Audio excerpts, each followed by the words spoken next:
Fala galera, aqui quem fala é o professor Antônio, sejam todos bem-vindos a mais uma aula de História. A gente vai dar continuidade ao nosso conteúdo sobre a Era Vargas. Antes disso, a gente vai falar um pouco, dar uma revisão, nos antecedentes. Como eu havia falado, antes de 1930, no período conhecido como Primeira República ou República Velha, existia aqui no Brasil uma política chamada Política do Café com Leite. Ou seja, basicamente os estados de São Paulo e de Minas Gerais ficavam se revezando no poder.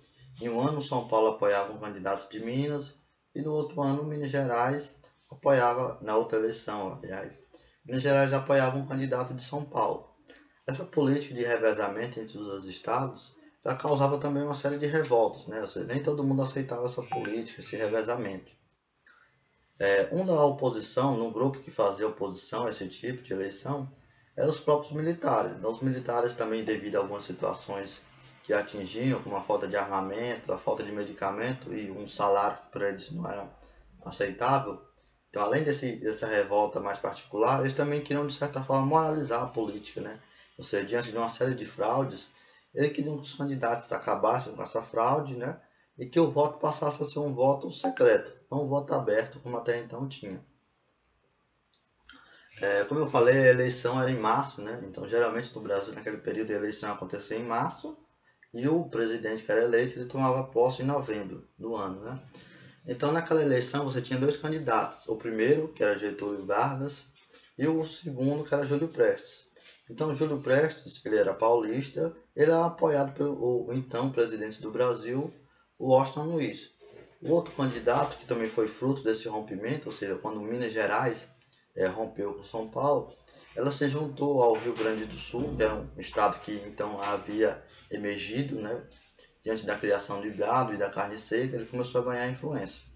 Então, o outro candidato, que era Getúlio Vargas, ele era apoiado pela Aliança Liberal, que era um partido formado basicamente de três estados: Paraíba, Rio Grande do Sul e Minas Gerais. Então, esses três estados, perdão, eles compunham a Aliança Liberal, que apoiavam Getúlio Vargas.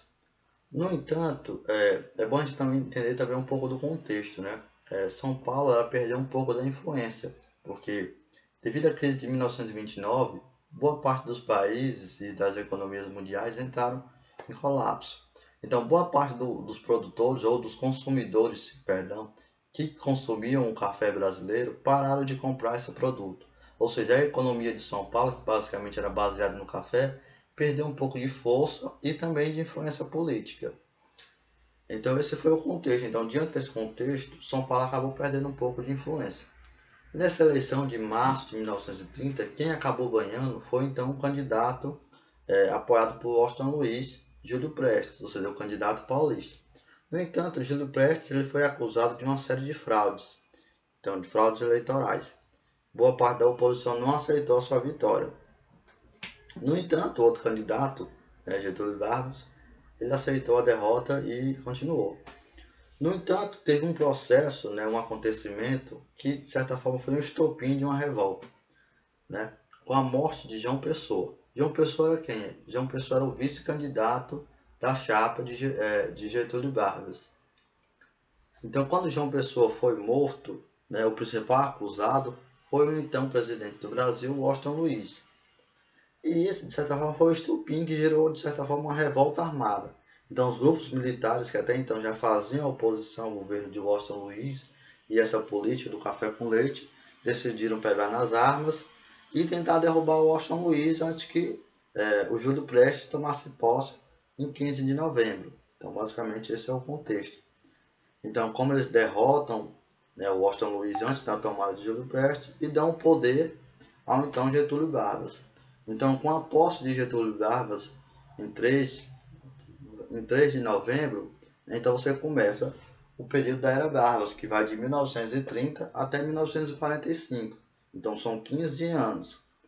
Esses primeiros 15 anos que Getúlio Vargas governou o país é conhecido como Era Vargas. Então, como é um período de 15 anos, eles são divididos em três períodos diferentes de acordo com algumas características. Então, esses períodos que a gente vai estudar também mais na frente, é o primeiro, que é de 1930 até 1934, que é conhecido como governo provisório, foi enquanto Getúlio Vargas assumiu. e o segundo período, que é de 1934 até 1937, que é chamado governo constitucional. E por último, outro período, que é o de 1937 até 1945, que é o chamado Estado Novo ou ditadura Vargas. Bom, agora a gente vai destacar alguns acontecimentos que aconteceram no primeiro período, que é o governo provisório. Então, assim que Getúlio Vargas assumiu o poder, a presidência do Brasil, uma das primeiras tentativas que ele fez foi tentar neutralizar, né, a oposição e, de certa forma, aumentar seu poder, ou seja, centralizar o poder do Estado nele. Então, fala assim, não, eu que mando aqui, eu mando em qualquer coisa aqui, as coisas têm que ser do meu jeito. Então, para ele ter essa política mais autoritária, ele acabou ordenando o fechamento das câmaras, ou seja, do legislativo.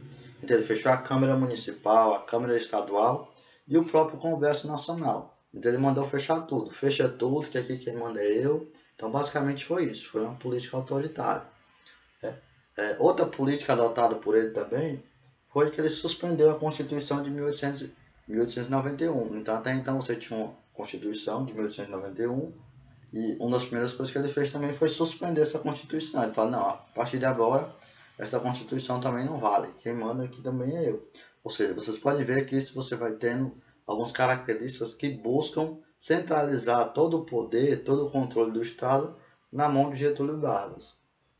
Isso porque, para efetuar as reformas que eles queriam, né, as transformações, necessitavam desse poder centralizado. Outra política também que incomodou muito, principalmente a elite de São Paulo, foi a destituição dos governadores. Então, ele simplesmente destituiu todos os governadores dos estados. Então, ele tirou o governador de São Paulo, tirou o governador de Minas Gerais, tirou o governador de todos os estados e ele mesmo nomeou interventores militares. Ele falou, não, quem vai governar o estado tal, agora é meu aliado militar tal, coronel tal, tal. Então, ou seja, ele tirou todos os governadores e nomeou os seus aliados, né, os militares, para controlar a situação. É claro que isso também gerou uma série de revoltas e incômodo, como eu falei, principalmente em São Paulo, porque São Paulo queria mais uma autonomia. Agora a gente vai falar um pouco das primeiras contestações desse primeiro período, ou seja, desse governo provisório. Como eu falei, São Paulo não aceitou muito essa política de imposição e de centralização política. Então, uma coisa que você tem, um evento marcante, é a chamada Revolução Constitucional ou Revolução de 1932, perdão. Basicamente, existia uma série de revoltas e contestações com Getúlio Vargas.